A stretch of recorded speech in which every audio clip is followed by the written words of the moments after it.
ಪ್ರೀತಿಯ ವಿದ್ಯಾರ್ಥಿಗಳೇ, ದೇಶೀಯ ವಿದ್ಯಾಶಾಲಾ ಸಮಿತಿ ರಿಜಿಸ್ಟರ್ಡ್ ಇಲ್ಲಿಗೆ ಸುಸ್ವಾಗತ. Welcome to DVS PU independent college. Welcome to second PUC physics practicals. I am R. Tippanna, lecturer in physics, DVS Independent PU College.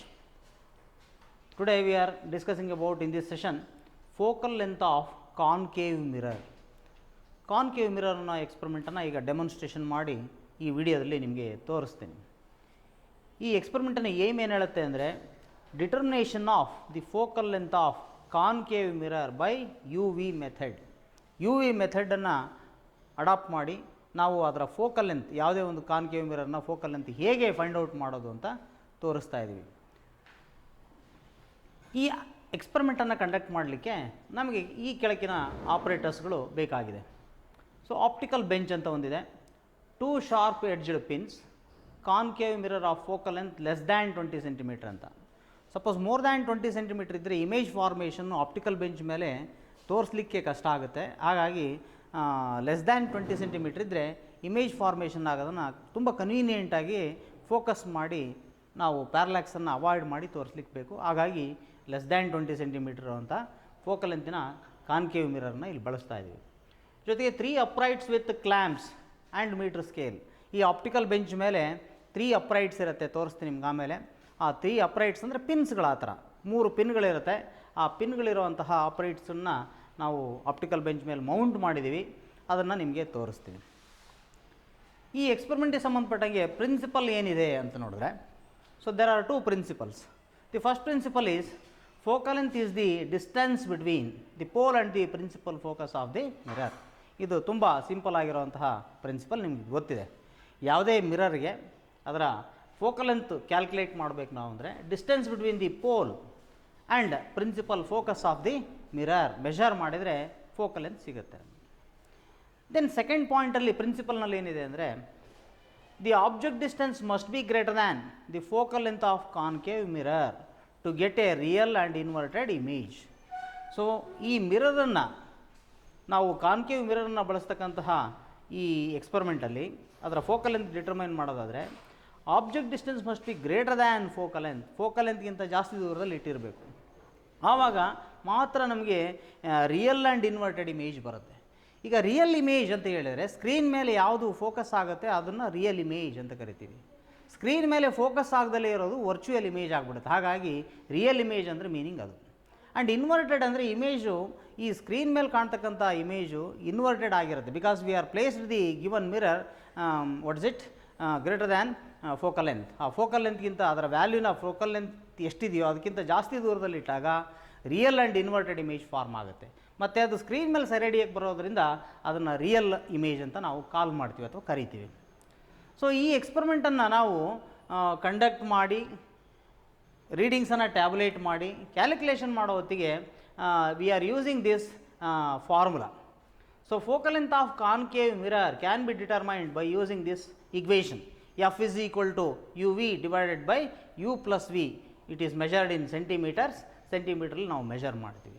ಹಾಗಾದರೆ U ಅಂತ ಹೇಳಿದ್ರೆ ಏನಪ್ಪ ಅಂದರೆ, ಯಾವುದೇ ಒಂದು ಆಬ್ಜೆಕ್ಟಿಗೂ ಮತ್ತು ಈ ಮಿರರ್ಗೂ ಮಧ್ಯೆ ಇರೋವಂತಹ ಡಿಸ್ಟೆನ್ಸ್. ಅದು ಆಪ್ಟಿಕಲ್ ಬೆಂಚ್ ಮೇಲೆ ನಾವು ಮೆಜರ್ ಮಾಡಬೇಕಾಗಿರೋದ್ರಿಂದ ಆಪ್ಟಿಕಲ್ ಬೆಂಚ್ ಮೇಲೆ ನಿಮಗೆ ತೋರಿಸ್ತೀನಿ ಆಮೇಲೆ ನಾನು. ಸೊ ಆಬ್ಜೆಕ್ಟ್ ಅನ್ನೋದು ಒಂದು ಪಿನ್ ಇರುತ್ತೆ, ಇಮೇಜ್ ಅನ್ನೋದು ಮತ್ತೊಂದು ಪಿನ್ ಇರುತ್ತೆ. ಅವೆರಡೂ ಪಿನ್ಗಳು ಡಿಸ್ಟಿಂಗ್ವಿಷ್ ಆಗಲಿಕ್ಕೆ ನಾವು ಏನು ಮಾಡಿದ್ದೀವಿ ಅಂದರೆ, ಒಂದು ಆಬ್ಜೆಕ್ಟ್ ಪಿನ್ನನ್ನು ರೆಡ್ ಟೇಪನ್ನು ಅಂಟಿಸಿ ತೋರಿಸ್ತೀವಿ ನಿಮಗೆ.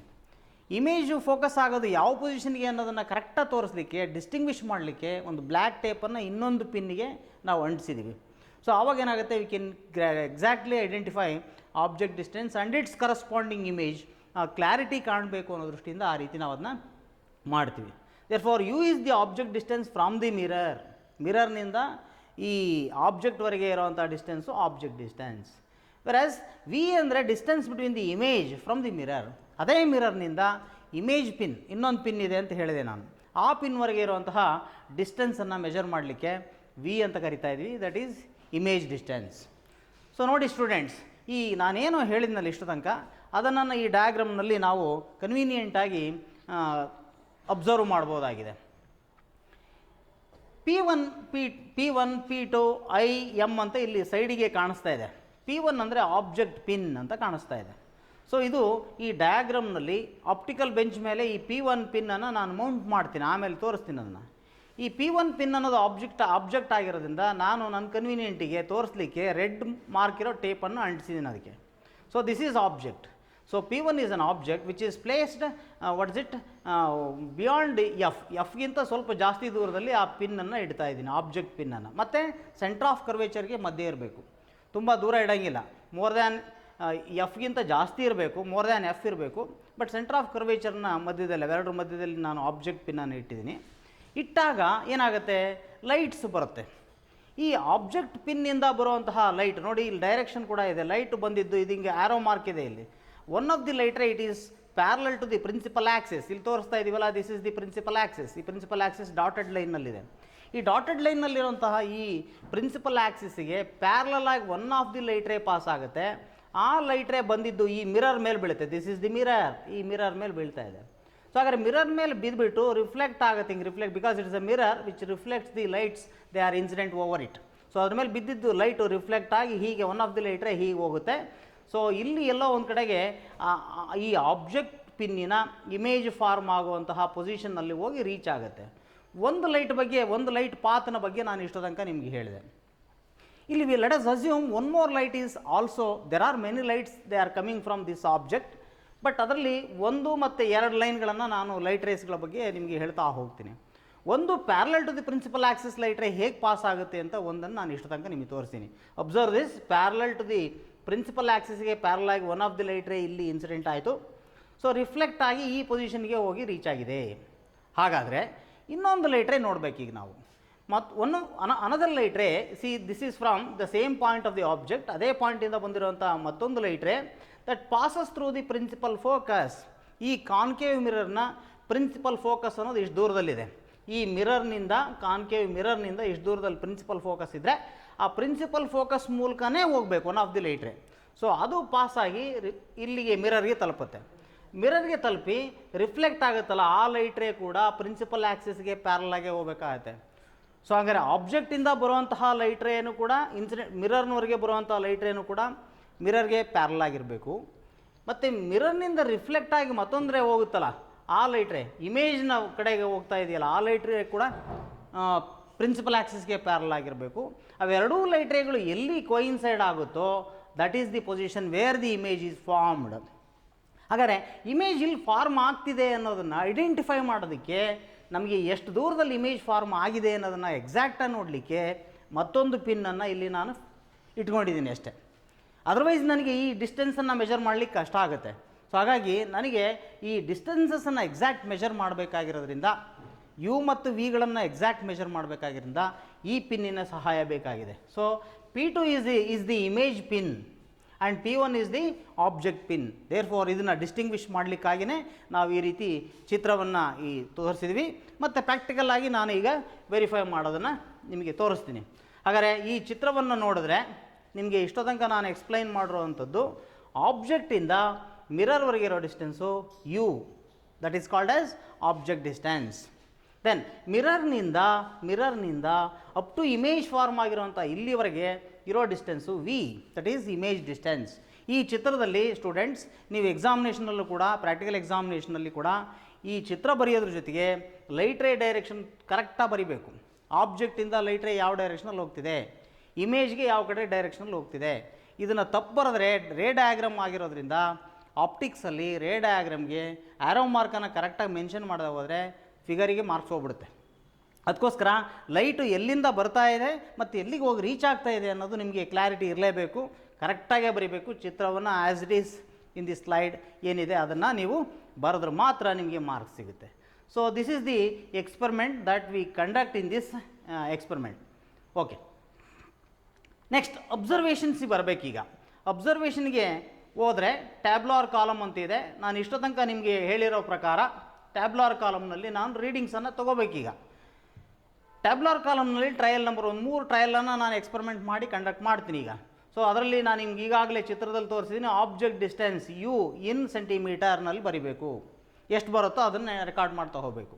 ಹಾಗೆಯೇ ಇಮೇಜ್ ಡಿಸ್ಟೆನ್ಸ್ ವಿಯನ್ನು ಈ ಕಾಲಮ್ನಲ್ಲಿ ಎಂಟ್ರಿ ಮಾಡ್ತಾ ಹೋಗಬೇಕು. ಮಾಡಿಬಿಟ್ಟು ಇಲ್ಲೊಂದು ಫಾರ್ಮುಲಾ ಇದೆ, ನಾನು ಆಗಲೇ ಹೇಳಿದ್ದೀನಿ, ಆ ಫಾರ್ಮುಲಾಕ್ಕೆ ಹಾಕಿ ಸಬ್ಸ್ಟಿಟ್ಯೂಟ್ ಮಾಡಿದಾಗ we are getting different values of f. Then we take the mean of these values, ಮೂರನ್ನು ಕೂಡಿ ಮೂರಿಂದ ಬಾಕ್ಸಿದ್ರೆ ಮೀನ್ ವ್ಯಾಲ್ಯೂ ಬರುತ್ತೆ ನಮಗೆ. ಆ ರೀತಿ ಮಾಡಿ ಆ focal length, mean focal length of the concave ಮಿರರ್ನ ನಾವು ಮೆಷರ್ ಮಾಡ್ಬೋದು. So this is all about the basic, what is it, basic instruction related to this experiment. ಇಷ್ಟನ್ನು ನಾವು ಮಾಡ್ಬೋದು ಈಗ. ಓಕೆ ಸ್ಟೂಡೆಂಟ್ಸ್, ಈಗ ಈ ಕಾನ್ಕೇವ್ ಮಿರರ್ಗೆ ಡಿಸ್ಟೆಂಟ್ ಆಬ್ಜೆಕ್ಟನ್ನು ಫೋಕಸ್ ಮಾಡಿ ಅದರದ್ದು ಇಮೇಜ್ ಫಾರ್ಮ್ ಆಗಂಗೆ ಇಲ್ಲಿ ನಾನು ತೋರಿಸ್ತಾ ಇದ್ದೀನಿ. Observe this is a concave mirror. ಈ ಕಾನ್ಕೇವ್ ಮಿರರ್ಗೆ ಆ ಕಿಟಕಿಯಿಂದ ಅಥವಾ ವಿಂಡೋದಿಂದ ಲೈಟ್ ಬರ್ತಾ ಇದೆ. One of the light ray is made to fall on this concave mirror such that it produces reflected image over this screen. ಆ ಸ್ಕ್ರೀನ್ ಮೇಲೆ ಇಮೇಜ್ ಕಾಣ್ತಾ ಇದೆ ನೋಡಿ. ನಾನು ಹಿಂದೆ ಮುಂದೆ ಮೂವ್ ಮಾಡಿದರೆ ಶೇಡ್ ಆಗೋದು ಕೂಡ ಕಾಣ್ತಾ ಇದೆ ನಿಮಗೆ. ಯಾವುದೋ ಎಕ್ಸಾಕ್ಟ್ ಪೊಸಿಷನ್ಗೆ ಕ್ಲಿಯರ್ ಇಮೇಜ್ ಫಾರ್ಮ್ ಆಗೋದು ಕಾಣಿಸ್ತಾ ಇದೆ. ಸೊ ಈ ರೀತಿ ಮಾಡ್ತಾ ನಾನೇನು ಮಾಡ್ತೀನಿ, I can measure the average focal length ಅಥವಾ ಒಂದು ಅಂದಾಜಿನ ಫೋಕಲ್ ಲೆಂತನ್ನು ಇಲ್ಲಿ ನನಗೆ ಕಾಣ್ತಾ ಇರೋಂಗೆ ತೋರಿಸ್ತಾ ಇದ್ದೀನಿ. ಸೊ ಕ್ಲಾರಿಟಿ ಇದೆ ಅಂತ ಕಾಣುತ್ತೆ. ಸೊ ಕ್ಲಾರಿಟಿ ಬಂದಾದಮೇಲೆ ನಾವು I can measure this length. So ಇಲ್ಲಿಂದ ಇಲ್ಲಿಗೆ ನಾನು ಮೆಷರ್ ಮಾಡ್ತಾ ಇದ್ದೀನಿ. ಸೊ ಆವ್ರೇಜ್ ಫೋಕಲ್ ಲೆಂತ್ ಎಷ್ಟು ಕಾಣಿಸ್ತಾ ಇದೆ ಅಂದರೆ ಇಲ್ಲಿ ನನಗೆ ಇದರಲ್ಲಿ 20 ಸೆಂಟಿಮೀಟರ್ ಕಾಣಿಸ್ತಾ ಇದೆ. ಓಕೆ, ಈ 20 ಸೆಂಟಿಮೀಟರ್ ನಾನು ಈ ಸ್ಕೇಲನ್ನ ಮೆಷರ್ ಮಾಡಿ 20 ಸೆಂಟಿಮೀಟರ್ನ ಮೆಷರ್ ಮಾಡಿರುವಂತಹ ಈ ಲೆನ್ಸನ್ನು ಮಿರರ್ನ ತೊಗೊಂಡು ನನ್ನ ಎಕ್ಸ್ಪರಿಮೆಂಟನ್ನು ಕಂಟಿನ್ಯೂ ಮಾಡ್ತಾ ಇದ್ದೀನಿ. ಸೊ ಕಂಟಿನ್ಯೂ ಮಾಡಲಿಕ್ಕೆ ನನಗೆ ಈಗಾಗಲೇ ಎಕ್ಸ್ಪರಿಮೆಂಟಲ್ಲಿ ಆಪರೇಟರ್ಸ್ ಏನೇನು ಬೇಕು ಅಂತ ಹೇಳಿದ್ದೆ. ಆಪರೇಟರ್ಸಲ್ಲಿ this is observe this is an optical bench. ಇದು optical bench.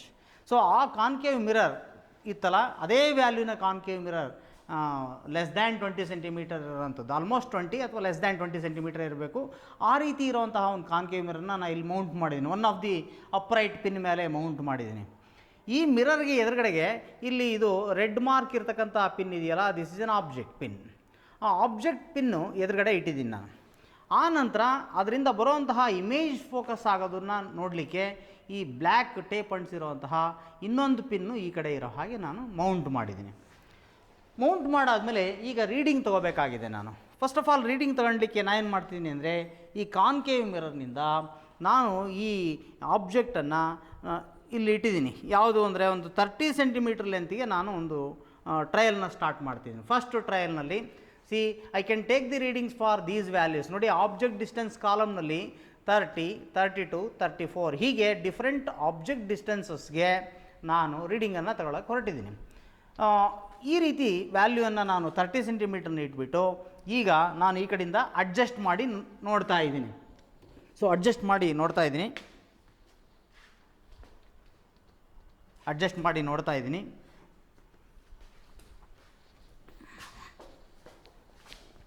Okay, so move ಮಾಡ್ತೀನಿ. ಮೂವ್ ಮಾಡಿದಾಗ ಇಲ್ಲಿ 2 ಪಿನ್ ಕಾಣುತ್ತೆ ಸ್ಟೂಡೆಂಟ್ಸ್. ನೀವು ನೋಡುವಾಗ ಈ ಫೋಕಸ್ ಮಾಡಿ ತೋರಿಸ್ತಾರೆ. ಫೋಕಸ್ ಮಾಡಿ ನೀವು ಕ್ಯಾಮ್ರಾದಲ್ಲಿ ನೋಡುವಾಗ 2 ಪಿನ್ ಕಾಣುತ್ತೆ. ಅದರಿಗೆ ಕನ್ಫ್ಯೂಸ್ ಆಗಬಾರ್ದು.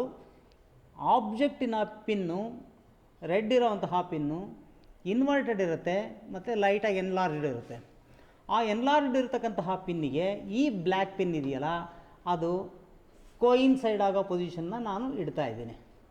ಸೊ ಕೋಯಿನ್ಸೈಡ್ ಆಗ್ತಾ ಇರೋ ಪಿನ್ನು ದಿಸ್ ಈ ಪಾಯಿಂಟ್ ಹತ್ರ ಇದೆ. ಸೊ ಈ ಪಾಯಿಂಟ್ ಹತ್ರ ಇದೆ, ಅದನ್ನು ನಾನು ತೋರಿಸ್ತಾ ಇದ್ದೀನಿ. ಜೊತೆಗೆ ಈಗ ನೋಡುವಾಗ ನೀವೇನು ಮಾಡಬೇಕು, ಇದ್ರ ಮೂಲಕ ನೋಡುವಾಗ ಪ್ಯಾರಲ್ಯಾಕ್ಸ್ ಕೂಡ ಅವಾಯ್ಡ್ ಆಗೋದನ್ನು ನೀವು ಗಮನಿಸಬೇಕು. ಸೊ ನೋಡ್ತಾ ಇದ್ದೀರಿ ಅಂತ ಕಾಣುತ್ತೆ. ಇಲ್ಲಿಂದ ಬಂದಿರೋಂತಹ ಈ ರೆಡ್ಡಿಂದ ಬಂದಿರೋಂತಹ ಲೈಟು ಮಿರರಿಗೆ ಬೀಳ್ತಾ ಇದೆ. ರಿಫ್ಲೆಕ್ಟ್ ಆಗಿ, ಆ್ಯಕ್ಚುಲಿ ಪಿನ್ ಇರೋದು ಹೀಗೆ ಈ ಥರ ಇದೆ. ಮಿರರ್ಗೆ ಲೈಟು ಪಾಸ್ ಆಗಿ ಅಥವಾ ಇನ್ಸಿಡೆಂಟ್ ಆಗಿ ರಿಫ್ಲೆಕ್ಟ್ ಆಗಿ ಇಮೇಜ್, ನಾನು ಬೆಟ್ಟಲ್ಲಿ ಕೂಡ ತೋರಿಸ್ತಾ ಇದ್ದೀನಿ, ಇಮೇಜ್ ಈ ಥರ ಫಾರ್ಮ್ ಆಗ್ತಾ ಇದೆ. ಸೊ ಹಾಗಾದರೆ ರೆಡ್ ಪಿನ್ನಿನ ಇನ್ವರ್ಟೆಡ್ ಇಮೇಜ್, ಎನ್ಲಾರ್ಡ್ ಇಮೇಜು ಈ ಥರ ಫಾರ್ಮ್ ಆಗ್ತಾ ಇದೆ. ಅದು ಈ ಬ್ಲ್ಯಾಕ್ ಪಿನ್ನಿಗೆ ಆಲ್ಮೋಸ್ಟ್ ಕೋಯಿನ್ಸೈಡ್ ಆಗಿರೋ ರೀತಿ ಇದೆ. ಸೊ ನೀವು ಪ್ಯಾರಲ್ಯಾಕ್ಸ್ ಕೂಡ ಅವಾಯ್ಡ್ ಆಗೋದು ಕಾಣಿಸ್ತಾ ಇದೆ. ಇಲ್ಲಿ ಕ್ಲಿಯರಾಗಿ ಕಾಣಿಸ್ತಾ ಇದೆ ಅಂತ ನಾನು ತೋರಿಸ್ತಾ ಇದ್ದೀನಿ. ಇನ್ನೊಂದು ಸತಿ ಗಮನಿಸಿ, ಸ್ವಲ್ಪ ಆ ಕಡೆ ಈ ಕಡೆ ಈ ಪೊಸಿಷನ್ ಪಿನ್ನಿನ ಆ ಕಡೆ ಈ ಕಡೆ ಅಬ್ಸರ್ವ್ ಮಾಡಿ ನೋಡಬೇಕು ನೀವು. ನಿಮಗೆ ಈಗ ಕಾಣುತ್ತೆ. ನಾವು this is the exact reading. ಆ ಎಕ್ಸಾಕ್ಟ್ ರೀಡಿಂಗು ಎಷ್ಟಿದೆ ಅಂತ ಹೇಳಿದ್ರೆ, ನಾನೀಗ ಇಲ್ಲಿ ನೋಡ್ತಾ ಇದ್ದೀನಿ 64 ಸೆಂಟಿಮೀಟ್ರ್ ಇದೆ ಇದರಲ್ಲಿ. ಸೊ ಹಂಗಾರೆ ಆಬ್ಜೆಕ್ಟ್ ಡಿಸ್ಟೆನ್ಸು 30 ಇದ್ದಾಗ ಇಮೇಜ್ ಡಿಸ್ಟೆನ್ಸು 34 ಇದೆ, ಇಲ್ಲಿ ಸ್ಕೇಲ್ ಇದೆ ಇದ್ರ ಮೇಲೆ, ಆ ಸ್ಕೇಲ್ ಮೇಲೆ ನಾನು ರೀಡಿಂಗ್ ಓದ್ತಾ ಇದ್ದೀನಿ, ದಿಸ್ ಇಸ್ 64. ಸೊ ಹಾಗಾದರೆ 64 ಅನ್ನೋವಂಥದ್ದು ಇಮೇಜ್ ಡಿಸ್ಟೆನ್ಸು. ಈ ಎರಡು ವ್ಯಾಲ್ಯೂಗಳನ್ನ ನನ್ನ ನೆಕ್ಸ್ಟ್ ಆ ಫಾರ್ಮುಲಾಕ್ಕೆ ನೋಡಿ, ಅಲ್ಲಿ ಟ್ಯಾಬ್ಯುಲರ್ ಕಾಲಮ್ಗೆ ಫೋಕಸ್ ಆಗ್ತಾಯಿದೆ, ಅಲ್ಲಿ ಎಫ್ ಅಂತ ಇದೆ, f is equal to u v divide by u plus v ಅಂತಿದೆ. ಅಲ್ಲಿಗೆ ಕ್ಯಾಲ್ಕುಲೇಟ್ ಮಾಡಿದ್ರೆ, ಆ ಫಾರ್ಮುಲಾಕ್ಕೆ ಕ್ಯಾಲ್ಕುಲೇಟ್ ಮಾಡಿದರೆ we are getting the value 20.42 ಅಂತ ಬರುತ್ತೆ. ಓಕೆ ಸ್ಟೂಡೆಂಟ್ಸ್, ಈ ರೀತಿ ನಾನು ಒಂದು ಟ್ರಯಲ್ನ ಕಂಪ್ಲೀಟ್ ಮಾಡಿ ತೋರಿಸಿದ್ದೀನಿ. ಸೊ ಅದೇ ಥರ ನಾನು ಏನು ಮಾಡ್ತೀನಿ, I can take the readings for different object distances.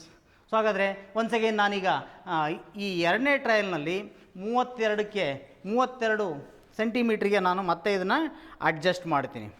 So 32 ಸೆಂಟಿಮೀಟ್ರಿಗೆ adjust ಮಾಡಿದಾಗ ಒನ್ಸ್ ಅಗೇನ್ ನಾನು ಇಲ್ಲಿ ಮೂವ್ ಮಾಡಿ ಅಡ್ಜಸ್ಟ್ ಮಾಡ್ತಾ ಇದ್ದೀನಿ, 32 ಸೆಂಟಿಮೀಟ್ರಿಗೆ ಬಂದಿದೆ. ಈಗ ನಾನು ಇದನ್ನು ನೋಡಿದ್ರೆ ಇದರಲ್ಲಿ ಮೂವ್ ಮಾಡಿ ಮತ್ತೆ ನಾನು ನೋಡಬೇಕು, ಇದರಲ್ಲಿ ಮೂವ್ ಮಾಡಿ ನಾನು ಗಮನಿಸಬೇಕು. ಸೊ ಗಮನಿಸಿದ್ರೆ ನೀವು ಅಲ್ಲಿಂದ ನೋಡ್ತಾ ಇದ್ದೀರಿ ಅಂತ ನಾನು ಅಂದ್ಕೊಂಡಿದ್ದೀನಿ. ಸೊ ಇದನ್ನು ಮೂವ್ ಮಾಡ್ತಾ ಇದ್ದೀನಿ. ಸೊ ಮೂವ್ ಮಾಡಿದಾಗ ಯಾವುದೋ ಪರ್ಟಿಕ್ಯುಲರ್ ಪೊಸಿಷನಲ್ಲಿ ಅಬ್ಸರ್ವ್ ಮಾಡ್ತಾ ಇದ್ದೀರಿ ನೀವು, ಈ ಪೊಸಿಷನ್ನಲ್ಲಿ ಕ್ಲಿಯರಾಗಿ ಫೋಕಸ್ ಆಗ್ತಾ ಇರೋದು ಕಾಣಿಸ್ತಾ ಇದೆ, ಕ್ಲಿಯರಾಗಿ ಫೋಕಸ್ ಆಗ್ತಾ ಇರೋದು ಕಾಣಿಸ್ತಾ ಇದೆ. ಗಮನಿಸ್ತಾ ಇದ್ದರೆ ಇನ್ನೊಮ್ಮೆ ನೋಡಿ, ಸ್ವಲ್ಪ ಆಚೆ ಈಚೆ ಪ್ಯಾರಲ್ಯಾಕ್ಸ್ ಅವಾಯ್ಡ್ ಮಾಡಿ ನೋಡಬೇಕು ನೀವು. ಸೊ ನೋಡಿದಾಗ ಯಾವ ಪೊಸಿಷನ್ನಿಗೆ ಫೋಕಸ್ ಆಗಿದೆ ಅನ್ನೋದನ್ನ ನೀವು ಗಮನಿಸಬೇಕು. ಸೊ ಇದನ್ನು ನೀವು ಅಡ್ಜಸ್ಟ್ ಮಾಡೋದನ್ನು ಕಲಿಬೇಕು. ಓಕೆ, ಸೊ ಹಾಗಾದರೆ ಆಬ್ಜೆಕ್ಟ್ ಡಿಸ್ಟೆನ್ಸು 32 ಸೆಂಟಿಮೀಟ್ರ್ ಇದ್ದಾಗ ಇಮೇಜ್ ಡಿಸ್ಟೆನ್ಸು 58 ಬರ್ತಾ ಇದೆ. ಸೊ ಹಾಗಾದರೆ ಆಬ್ಜೆಕ್ಟ್ ಡಿಸ್ಟೆನ್ಸ್ ಜಾಸ್ತಿ ಆದರೆ ಇಮೇಜ್ ಡಿಸ್ಟೆನ್ಸ್ ಕಡಿಮೆ ಆಗುತ್ತೆ ಅನ್ನೋದು ಒನ್ಸ್ ಅಗೇನ್ ಇಲ್ಲಿ ವೆರಿಫೈ ಆಗ್ತಾ ಇದೆ. So by substituting these values u and v in the given formula, so ನಮಗೇನು ಬರುತ್ತೆ 20.40 ಅಥವಾ 4 ಅನ್ನುವಂತಹ ವ್ಯಾಲ್ಯೂ ಬರ್ತದೆ. ಸೊ ಅದೇ ಥರ let us repeat for the third trial also. So third ಟ್ರಯಲ್ನಲ್ಲಿ ನಾವು ವ್ಯಾಲ್ಯೂವನ್ನು 34 ಸೆಂಟಿಮೀಟ್ರಿಗೆ ನಾನು ಚೇಂಜ್ ಮಾಡ್ತೀನಿ, ಆಗ ಕರಸ್ಪಾಂಡಿಂಗ್ ಇಮೇಜು 34 ಸೆಂಟಿಮೀಟ್ರಿಗೆ ಫೋಕಸ್ ಮಾಡಿದ್ದೀನಿ. ಮತ್ತು ಈಗ ನಾನು ಇಮೇಜ್ ಡಿಸ್ಟೆನ್ಸನ್ನು ಸೆಟ್ ಮಾಡ್ತೀನಿ. ಇಮೇಜ್ ಡಿಸ್ಟೆನ್ಸನ್ನು ಸೆಟ್ ಮಾಡಿದಾಗ ಅದು ಎಲ್ಲಿಗೆ ಬರುತ್ತೆ ಅಂತ ನೋಡಿ, 54 ಸೆಂಟಿಮೀಟ್ರ್ ಲೆಂತಿಗೆ ಇಲ್ಲಿ ಬರ್ತಾ ಇದೆ. ಸೊ ಅದನ್ನು ನಾನು ಟ್ಯಾಬ್ಯುಲರ್ ಕಾಲಮ್ನಲ್ಲಿ ಎಂಟ್ರಿ ಮಾಡಿದ್ದೀನಿ. ಎಂಟ್ರಿ ಮಾಡಾದಮೇಲೆ ಅಗೈನ್ ಆ ಫಾರ್ಮುಲಾಕ್ಕೆ ಹಾಕಿ ಸಿಂಪ್ಲಿಫೈ ಮಾಡಿದ್ರೆ ಎಫ್ ವ್ಯಾಲ್ಯೂ 20.8 ಅನ್ನೋಂತಹ ವ್ಯಾಲ್ಯೂ ಬರ್ತಾ ಇದೆ. ಸೊ ಈ ಮೂರು ವ್ಯಾಲ್ಯೂಗಳನ್ನ ನಾನು ಆ್ಯಾವ್ರೇಜ್ ಮಾಡಬೇಕು, ಅಂದರೆ ಮೂರನ್ನು ಕೂಡಿ 3ರಿಂದ ಭಾಗಿಸಿದ್ರೆ ನನಗೆ ಎಷ್ಟು ವ್ಯಾಲ್ಯೂ ಬರುತ್ತೆ ಫೋಕಲ್ ಅಂತಂದರೆ 20.54 ಸೆಂಟಿಮೀಟ್ರ್ ವ್ಯಾಲ್ಯೂ ಬರ್ತಾ ಇದೆ. ಹಾಗಾದರೆ ಇಷ್ಟೋ ತನಕ ಈ ಎಕ್ಸ್ಪೆರಿಮೆಂಟಲ್ಲಿ ನಾವು ಮಾಡಿರುವಂತಹ ವ್ಯಾಲ್ಯೂವನ್ನು ನಮ್ಮ ರಿಸಲ್ಟ್ನಲ್ಲಿ ಎಂಟ್ರಿ ಮಾಡಲೇಬೇಕು. ರಿಸಲ್ಟಲ್ಲಿ 20.54 ಸೆಂಟಿಮೀಟ್ರ್ ಅನ್ನೋಂತಹ ಈ ವ್ಯಾಲ್ಯೂ ಬಂದಿದೆಯಲ್ಲ, ಇದನ್ನು ನಾವು ವಿತ್ ಯೂನಿಟ್ ಬರೀಬೇಕು. ಯಾಕೆಂದರೆ ಫೋಕಲ್ ಲೆಂತ್ ಅನ್ನೋವಂಥದ್ದು ಫಿಸಿಕಲ್ ಕ್ವಾಂಟಿಟಿ ನಂಬರ್ ಅಲ್ಲ, ಇದು ಅದಕ್ಕೆ ಯೂನಿಟ್ ಇದೆ, ಹಾಗಾಗಿ ಸೆಂಟಿಮೀಟ್ರಲ್ಲಿ ಬರೀಬಹುದು. ಮೀಟ್ರಿಗೆ ಬೇಕಾದ್ರೂ ಕನ್ವರ್ಟ್ ಮಾಡೋದಾದ್ರೆ × 10⁻⁻² ಕೂಡ ನಾವು SI ಯೂನಿಟ್ನಲ್ಲಿ ಮೆನ್ಷನ್ ಮಾಡಬೇಕು. ರಿಸಲ್ಟ್ ಬರೀದೆ ಹೋದರೆ ಎಕ್ಸಾಮಿನೇಷನಲ್ಲಿ 2 ಮಾರ್ಕ್ ಹೋಗ್ಬಿಡುತ್ತೆ. ಸೊ ಪ್ರತಿಯೊಂದು ಸ್ಟೆಪ್ಸ್ಗೂ ಕೂಡ ಮಾರ್ಕ್ಸ್ ಇರುತ್ತೆ. ಅದನ್ನು ನಾವು ಇನ್ನೊಂದು ಸೆಷನ್ನಲ್ಲಿ ಹೇಳ್ತೀವಿ, ಯಾವ್ಯಾವುದಕ್ಕೆ ಎಷ್ಟೆಷ್ಟು ಮಾರ್ಕ್ಸ್ ಇರುತ್ತೆ ಅಂತ ಅದನ್ನು ಕ್ಲಿಯರಾಗಿ ಹೇಳ್ತೀವಿ. ಸೊ ಇಷ್ಟು ಎಕ್ಸ್ಪೆರಿಮೆಂಟನ್ನು ಕಂಪ್ಲೀಟ್ ಮಾಡಿದ್ರೆ ಆಗುತ್ತೆ ಅಲ್ಲಿಗೆ. Okay, thank you student.